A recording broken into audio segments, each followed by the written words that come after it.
partira pas. Mesdames et messieurs, bienvenue à bord, votre commandant. ما غاديش نروح. اللي مع مخي يتميزن غادي يخلطها هنا. غادي نيكا. غير اللي مع مخي يتميزن. غير يتميزن اللي مع مخي غادي يسمع. غادي يسمعوا كلش غادي يسمعوا. اللي مع مخي يتميزن. ما نروحش انا. جو بارتيغا با. جو بارتيغا با. ديروا حلفلو. اللي مع مخي يتميزن. ما نروحش. جو بارتيغا با. جو بارتيغا با.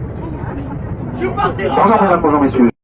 إذا متابعينا الكرام، كما شاهدتم هذا الفيديو يوثق لحظة ترحيل ذلك الجزائري الغبي البصبعي الفقروري الكرغولي المستحمر الذي وقف أمام برج إيفل بزي عسكري هو في حقيقة الأمر التمويه ديال الجيش الفرنسي، وجالس كيدير استعراض عسكري مضحك وكأنه فيه البواسر. بطبيعة الحال ذلك المشهد انتشر كالنار في الهشيم وتحول إلى سخرية وتحول إلى محط للضحك والكوميديا على ذلك المقطع. وبطبيعة الحال هو يوضح مدى تخلف الجزائريين عقليا وذهنيا وماذا تأثير البروباغندا ديال نظام حضارة الجزائر على الدماغ المتخلف ديال البصبعيين. لكن كما شاهدتم من خلال هذا المقطع متابعينا الكرام، أثناء ترحيله من طرف السلطات الفرنسية يصرخ ويقاوم ويحاول الهرب ويحاول ويسب أيضا بعبارات نابية. لكن في نهاية المطاف أنا أسأل هذا البصبعي الغبي، ياك انت غادي لأرض الشهداء، انت غادي للقوة الضاربة، انت راجع لبلادك، علاش كتغوت وعلاش كتقاوم؟ ياك انت غادي تزور الشهيد بلارج وغادي ترجع لأرض الشهداء وتلك الشعارات اللي كتغناو بها،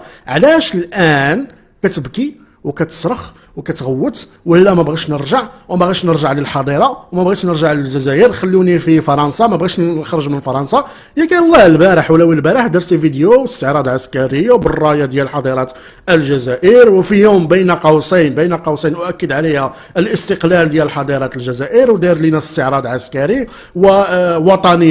ياك انت اللي كنت كتقول وطني، هما السلطات الفرنسيه غادي يرجعوك الوطن ديالك، علاش كتغوت وعلاش كتبكي وعلاش كتشكي؟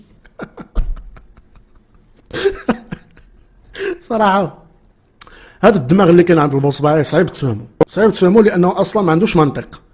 البارح دار لنا فيديو كيستعرض وطني الشهداء، حنا النيف المخنن كذا، السلطات الفرنسية باش هزاتو باش ترحلوا، بالمناسبة طلع حرق فقط، طلع مهاجر غير شرعي في فرنسا، باش يرجعوه لحضارة الجزائر، جلس لهم لا وكيغوت وكيقاوم وباغي يهرب، ما باغيش يرجع لحضارة الجزائر. ياك ودي انت اللي كنت كتقول وطني وسير دابا للحاضره وغوت وطني، سير للحاضره دابا وغادي تفيق مع 5 الصباح باش تشد الطابور على السميد والحليب والزيت وما الى ذلك من هذه الامور اللي كنت معفيه منها في فرنسا. وهذا الشيء بطبيعه الحال اللي استوعبوا هذا الفقروري المغفل وبدا كيغوت وكيحاول على ان